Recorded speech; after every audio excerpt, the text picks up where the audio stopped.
Amabaati gafuuka amabaati naye emboozi y'amabaati eno mbutuufu nze mbadde saagala tugyogereko abatulaba lwakuba producer yakoze eki yagireese ndowooza nammwe mukola ki mujagala nnyo nze nali saagifollowing nga nagifollowinga ndabanga etaliimu lwaki tulina ogyogerako gwe mulundi ogusookedde ddala bukyanga because ffe tuzaalibwa nga President Museveni yali mu buyinza bukyanga twetegereza obukulembeze wa President Museveni gwe mulundi ogusookedde ddala okulaba ku President Museveni ng'atekinga action kuba minisita be ng'agezaako kutekinga action si kuba minisita just wabula ku bakozi ba government nga balina obulyake bwe bakoze eki bwe bakoze so it is selling because of that tekibadde kya bulijjo okuvumirira enguzi tulabe speech ze nnyingi okyegera bulijjo avumirira naye nga n'atabaako kyakola ki kyakola ate abamu kubagirya bali mu gavumenti baali bakugambyeko nti embwa yaawo eboggola naye teruma okyegera kati President Museveni bw'abadde ng'afuuse abadde afuuse mbwa eboggola naye nga teruma naye ku luno yalumye okyegera ate tusaba naye ate Kitutu teyabandaddeyo mpozi yamala ennaku ntono ne ba kakati okay ekisinga obukulu nti bamukutteko okyegera emisango mu kooti gyegiri of course yadde yakola ensobi eddembe lye ng'omuntu okweyimirirwa abeera nalyo alisigaza oli ne bw'aba yatta omuntu eddembe ly'okweyimirirwa lya buli omu okyegera naye ffe kye tusiima nti at least ku luno bagezezzaako tetumanyi oba ddala bakitegeeza naye nga at least bagezezzaako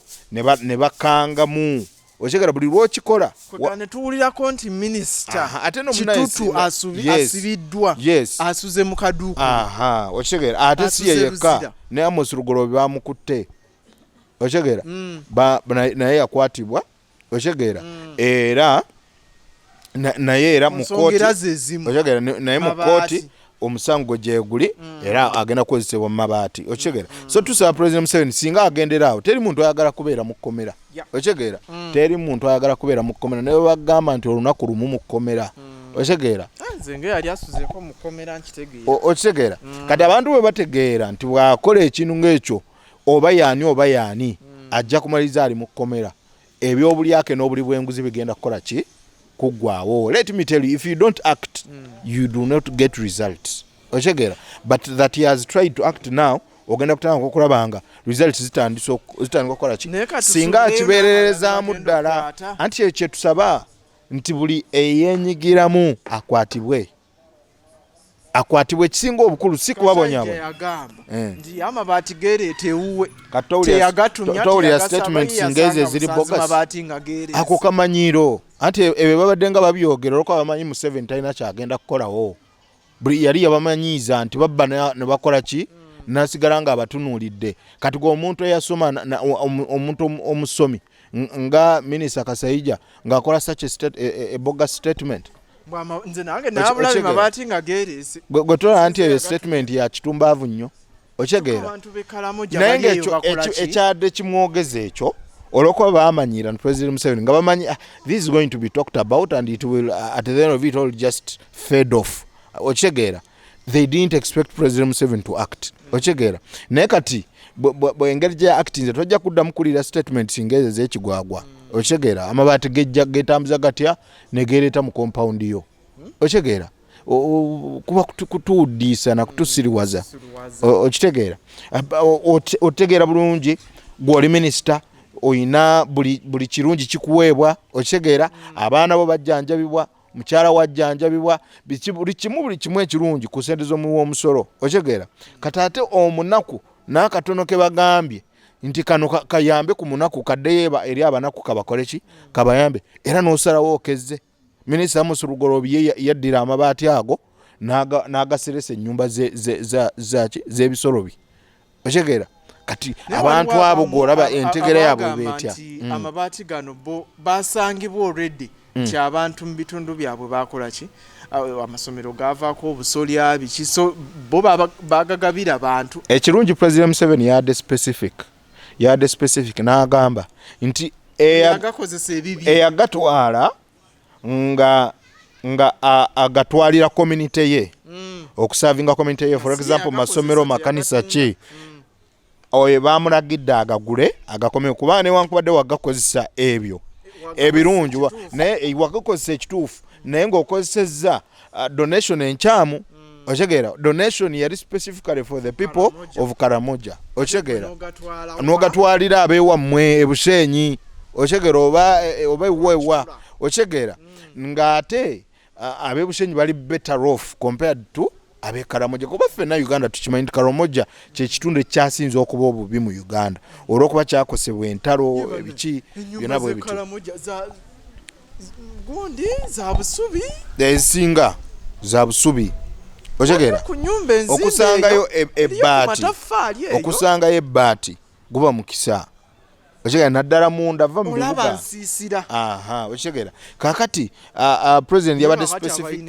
n'agamba baali bagagazaki abalina ensiisira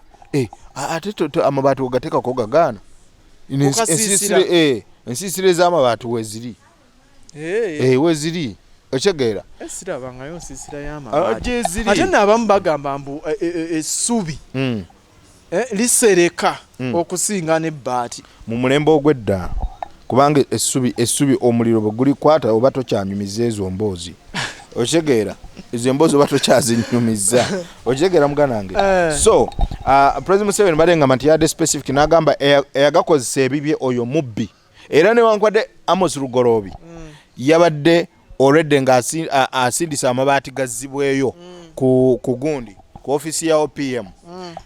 era yakwatiddwa olw'ensonga nti bweyagatwala at least yagatwala dde na mu community yagakozesa bibye oyo aba afuuse mubbi Jacob both oyo tanakwatibwa naye ng'ate yagazizzaayo kuba president yalagira nti eyatwala amabaati bw'oba agakozesa biyamba bantu balala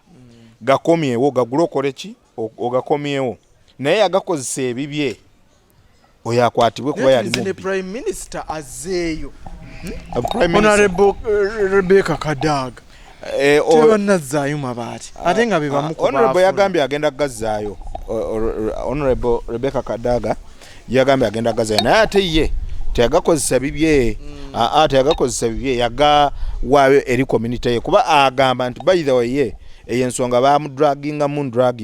olw'ensonga yali already akola request ze nga yeetaaga amabaati mu community ye ng'abantu beetaaga amabaati churches masomero byakoze bitya nga yasaba ministry ez'enjawulo nti singa wabaawo donation y'amabaati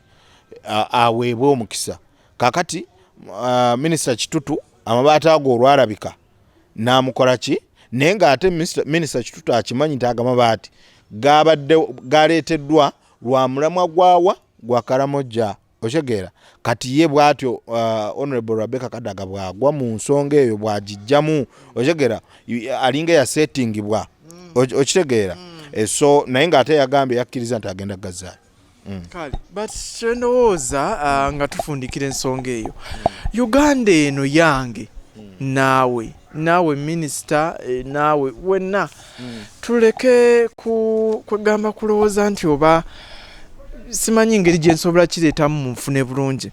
tuleme kukozesa advantage ya office ze tuyina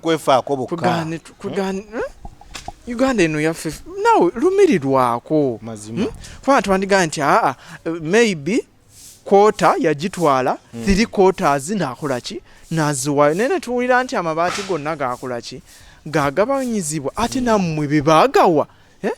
ne mutatwala buvunanyizibwa tetulina minisita gwe twawulira nti ono baagamuwa nze ne ŋŋamba kangazzeeyo oba ne ŋŋanze kangatwalira ab'eKaramoja muganda waffe munnamawulire minisita w'eKaramoja yani Nandutu ate gwe twandibadde tulowooza nti omuntu wa wansi omutegeera bulungi nnyo wakolanga program People's Parliament ku NTV okwo nga mbutuufu buli omu akuyinamu essuubi naye ate ne tuwulira obuvuyo buno gwe munnamawulire awulidde ebirowoozo by'abantu gwe tusuubira nti ebbanga liwamala mu mawulire ng'ogasaka n'omala n'odda ku nga presenter wandibadde list ensonga eno ate gwe oyina engeri gy'ogirabamu ey'enjawulo okusinga ate bano abalala bannabyabufuzi abatabaddeeko eno abatalabye ennyo bizibu byaki by'abantu kale awo nga tuvuddewo